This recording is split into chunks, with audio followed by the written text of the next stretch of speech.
When you pop down to the supermarket to buy some Brazilian coffee or some American chips or even some,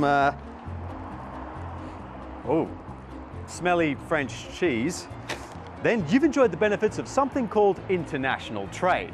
And while you and I buy these products with these plasticky sheets of Aussie money, around the world most products are bought and sold between different countries using Benjamins. That's US dollars. Yep, the US dollar is the Mr. Worldwide of cash. Its value is used to compare the value of, well, pretty much everything else. That's why you'll hear finance buffs comparing our Aussie cash to the value of the US dollar. The Aussie dollar was also flat, just above 67 US cents. The US dollar has been on a tear, rising, sending rival currencies tumbling against it. Trading in our dollar put it below 67 US cents. But why is the US dollar the king of cash? Well, once upon a time, it wasn't like that. See, in the land before dollar, the UK's pound sterling was the global standard. In the 19th century, the UK was responsible for more than 60% of international trade, which was paid mostly in pounds, spreading the currency across the globe. At the same time, the UK was on something called the gold standard, which basically linked the pound directly to the value of gold. Gold has been one of the most valuable assets recognised all over the world since the dawn of civilization, and the gold standard gave the pound a physical value. So every pound equated to 7.3 grams of gold. And by keeping an equal ratio of paper cash and gold, the value of the pound stayed stable, making it even more powerful in the world economy, leading to other countries stockpiling it as a safe backup for their own currencies. Under the gold standard, paper money could be converted directly into gold, allowing countries to make international payments using gold instead of cash. Soon, pretty much every other major economy joined the gold standard too. And the newfound economic stability caused international trade to skyrocket, mostly invoiced in British pounds. The system worked well for a while, but when World War I broke out in 1914, everything started to crumble. Many countries ditched the gold standard because they needed to print more money to pay their armies and to purchase war equipment. And the UK's once strong economy was hit hard by the destruction of the war.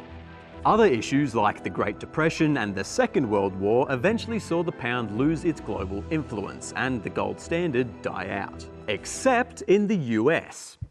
Sort of. See, by 1931, the US dollar had become the leading global currency, mostly because they were a major supplier of weapons and other goods during World War I. Many countries paid the US with gold, and by the end of it all, they held around 3/4 of the world's gold supply, plenty to back their dollars. But it meant other countries now didn't have enough gold to back their currencies, like the original gold standard. So in 1944, officials from 44 countries came together to create the Bretton Woods Agreement, which pegged the world's currencies to the US dollar, and the US dollar to the value of gold, which was $35 an ounce. This new agreement made the US dollar a safe and stable asset by essentially swapping gold in the original gold standard system for US dollars. So countries stocked up on reserves of American bucks, which were used for trade and could be sold back to the US in exchange for gold. Sounds great. But the problem was that the Bretton Woods Agreement actually ended up overvaluing the dollar, and eventually there was so much US cash out in the world that the US didn't have enough gold to cover it all. By the late 1960s, several countries were preferring to hold gold rather than the US dollar, fearful that the dollar would start losing its value. So in 1971, the link to gold was cut. I have directed Secretary Connally to suspend temporarily the convertibility of the dollar into gold. While it was meant to only be temporary, by 1973 the Bretton Woods Agreement was dead, completely gone. Ugh. Despite that, the US dollar stayed stable enough to remain the international currency king, and is still used today. Around 90% of international trading is done in US dollars. And countries have huge stockpiles of the stuff in their central banks as a safe way to store wealth and to buy all kinds of necessary things, like foods, livestock, and major commodities like oil. Not just stinky exotic cheeses for supermarkets. Oh God, it smells so bad. Just gotta...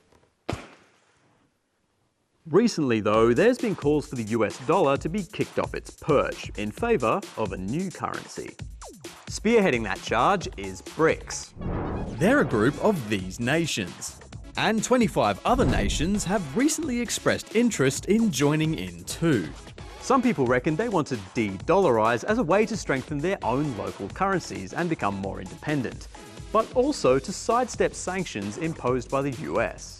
So I think a lot of countries have seen and observed how the dollar has been weaponized by Washington, which has created risk and uncertainty for trading partners. This idea isn't anything new. In fact, BRICS nations have been behind it since the global financial crisis in 2008. But now, de-dollarization is gaining more momentum, with some BRICS nations like China and Russia already doing trade in Chinese yuan or Russian rubles, and Brazil and China recently agreeing to do trade in their own currencies. BRICS nations are even reportedly working on a whole new currency backed by gold to use in the future. So what happens if the US dollar's reign comes crashing down? Well, some experts reckon it could cause global economic instability since there wouldn't be a universally recognised currency, while others reckon it wouldn't actually be so bad and a bit more diversity in global currencies could help with economic stability, instead of the world putting all its economic eggs in one US basket and hoping it doesn't drop. Whatever ends up happening, it won't be sudden, and at the moment there's nothing strong enough to overtake the US dollar. So for the time being, it'll remain the cash king.